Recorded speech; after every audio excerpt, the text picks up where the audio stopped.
Hi, ladies. This is Shelby. I am sad that I can't be there in person to talk with you guys this morning at your Bible study, but I thought I would send a little video over to give a short update and let you guys know that we are still thinking about you and that, yeah, if you want to know more, that you can always email me, or we're having a sharing event next Friday, June 6th, at the Tullahoma campus. So the last 6 months since we've last seen you, we've been able to we got to put the down payment on a children's building. Yeah, we had a neighbor who was selling his house. He left the area and he originally wanted $80,000 for it, and we negotiated it down to $35,000. He let us pay $15,000 last year, and then we owe $10,000 this year and $10,000 next year. So that was really cool, the way that God provided. We thought we were raising money for a pavilion. Come to find out, God had much bigger plans so that we have a separate space for our children's ministry now. We've also started a gym, a barbershop, like a smoothie business, and we finished the playground. Well, we started the playground actually with 4 swings. So all of that was in January and February. That's our discipleship program with the people who live at our house. We've been trying to help them start small businesses so that they can bring in their own income. So that was really cool to see all those things start. And then unfortunately, after that, and us feeling like, wow, so many things are coming together, in March, there was an attack in our area. The gangs that had been 3 streets over for the past 9 months decided that they were going to take our town. We live on the first street that's considered Leogon, and so we hear gunfire at 3 streets over, which is considered Gressier. And it had been like that for about 9 months. When I visited you guys last year, I shared that we had left when they took Gressier, and that's gang territory now. But it had been rather quiet for 9 months. We could still hear shooting every now and then, but never enough to get past like the police barricade.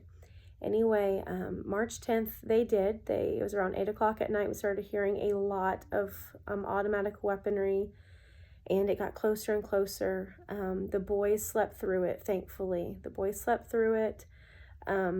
After about 4 hours, they made it to our street. We heard the bulletproof police vehicle. We heard, it has a very distinct shooting sound. It's like ting, ting, ting. And so it went right past our road, and we knew that once they went past our road on the national highway that we needed to get out. And so we packed as many women and children as we could into our car, and we headed towards the mountains, not knowing where we were going, but God also provided in that we have a friend who has a school the next town over, and just so happened that God provided in this way that her son called us, said, I heard there's a lot of shooting by your house tonight. Are you guys leaving? Are you okay? And we're like, yeah, we're leaving, but we don't know where we're going.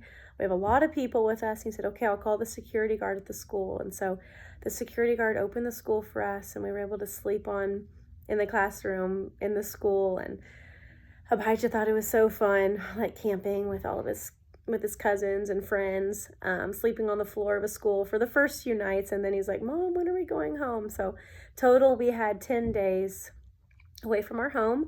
And we really were like, okay, God, what are we going to do? Like, do we need to move ministry? Are people going to come back to the area? So the young men stayed back to fight. Jameson stayed back to fight with machetes. They went and fought on the national highway against the gangs, and so the gangs were pushed back. But during that time, there were no women and children, and we weren't in older people, and so we weren't really sure like if the population was going to come back or not. It was really cool. We had no idea when we started the trade center that we'd be raising up an army of people, soldiers, things like that. But that's what's crazy with the gospel, is that like you can't stand for evil, and all the gangs are doing is evil. And so I'm so thankful for the hope that the gospel has brought, and that the gangs haven't been able to find young men in our area that are going to turn against the area, the community. That's been really cool. This is the first community in Haiti that's been able to take back when the gangs have tried to come and take a territory. So that's been really cool to watch. Anyway, we had to postpone the trade center graduation because it's supposed to be during that time when the gangs attacked, and I completely believe Satan was trying to work and all of that, so we postponed it, and then we came back. The graduation was completely full. People standing outside the church filled the entire church. And then within a week, all of our trade center classes were filled up with a waiting list. And so we just had this reassurance, okay, God, you still want us to be working here. And so that was really cool. We still have about our 125 kids. We've had to cap it at 125 kids with the current amount of mentors that we have with them. We still are feeding twice a week, 2 hot meals